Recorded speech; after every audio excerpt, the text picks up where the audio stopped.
नमस्कार। आज का जो टॉपिक है ना वो बहुत कॉमन है, जैसे कि मैं अपनी सारी वीडियोस में कवर करती हूँ, लेकिन जो उससे सीख मिलती है ना, मैं आज उस पर ही फिर से फोकस करूंगी। आई एम श्योर आपने शायद स्कूल या कॉलेज में या तो खुद पार्टिसिपेट किया होगा या अपने फ्रेंड्स को पार्टिसिपेट करते हुए देखा होगा। जो मैं आज बात करने जा रही हूँ वो है रेस के बारे में। देखिए, एक होती है स्प्रिंट और एक होती है रिले। अब मैं इनकी डिटेल्स में नहीं जाऊंगी, ये आप गूगल भी कर सकते हैं या हो सकता है आप जानते भी हो, लेकिन इन दोनों में डिफरेंस क्या है।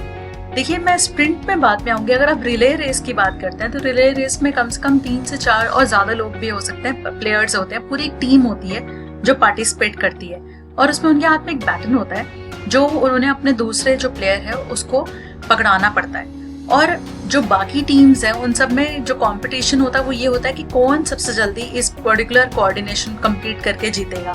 तो आपने नोटिस करा होगा, चाहे वो पहला प्लेयर हो, दूसरा हो, चाहे वो एंड हो, उनको अपना पूरा 100% डिवोशन, डेडिकेशन लगाना पड़ता है और ये पूरा एक टीम गेम है। अगर कोई भी एक प्लेयर इसमें पीछे रह जाता है तो पूरी टीम हार जाती है, सिर्फ वो प्लेयर नहीं हारता।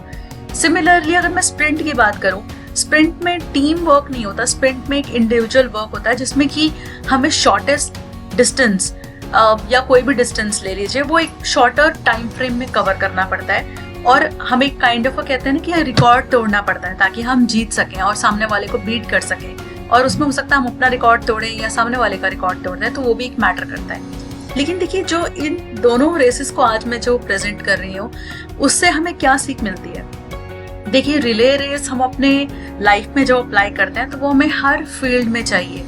चाहे जब से हम पैदा होते हैं हम कुछ काम अकेले नहीं कर सकते और इट्स नेक्स्ट टू इम्पॉसिबल। अगर कोई ये कहे कि मैंने बचपन से लेकर आज तक सब कुछ खुद मैनेज किया और आज भी कर रहा हूँ या कर रही हूँ, तो आई थिंक शायद वो कहीं ना कहीं गलत है, क्योंकि हर एक चीज में टीम सपोर्ट चाहिए होता है। अगर आप अपने बचपने में देखें तो आपके पेरेंट्स ने या आपके गार्जियंस ने मदद करी आपको रेस करने में, आपका फ्यूचर बिल्ड करने में, चाहे वो कोर्स के थ्रू हो, एजुकेशन के थ्रू हो, और डाइटरी हैबिट्स आपके ढंग से रखी उन्होंने ताकि आप एक फिट और हेल्दी इंडिविजुअल बन के बाहर आए। दूसरा ये है कि जब आप बड़े हो जाते हैं, चाहे आप कहीं ऑफिस में काम कर रहे हैं या अगर आपकी दुकान है या मान लीजिए कोई भी, चाहे डेली से डेली जो एक्टिविटी होती है उसमें विदाउट टीम सपोर्ट आप नहीं चल सकते।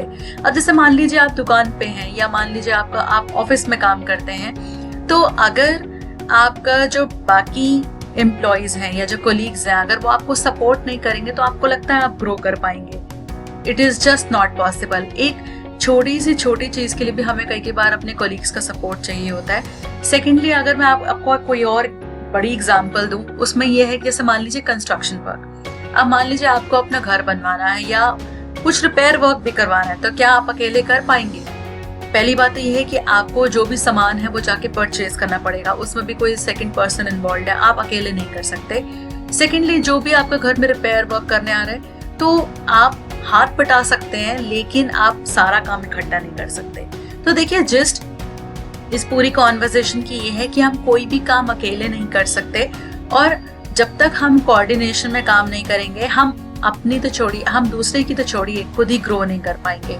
तो जैसे कहते हैं ना कि देखिए, टीम वर्क के साथ ही आप ग्रो कर सकते हैं, आप अकेले बहुत दूर तक चले जाएंगे। तो जैसे मैं आप स्प्रिंट लाती हूँ, इसमें स्प्रिंट रेस लाती हूँ, तो स्प्रिंट रेस में आप बहुत दूर तक जा सकते हैं, बहुत फास्टर जा सकते हैं, लेकिन आप कितनी दूर तक जा सकते हैं जब तक आपको म्यूचुअल सपोर्ट नहीं मिले।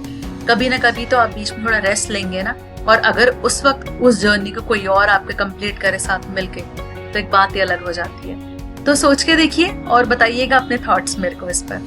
Thank you so much.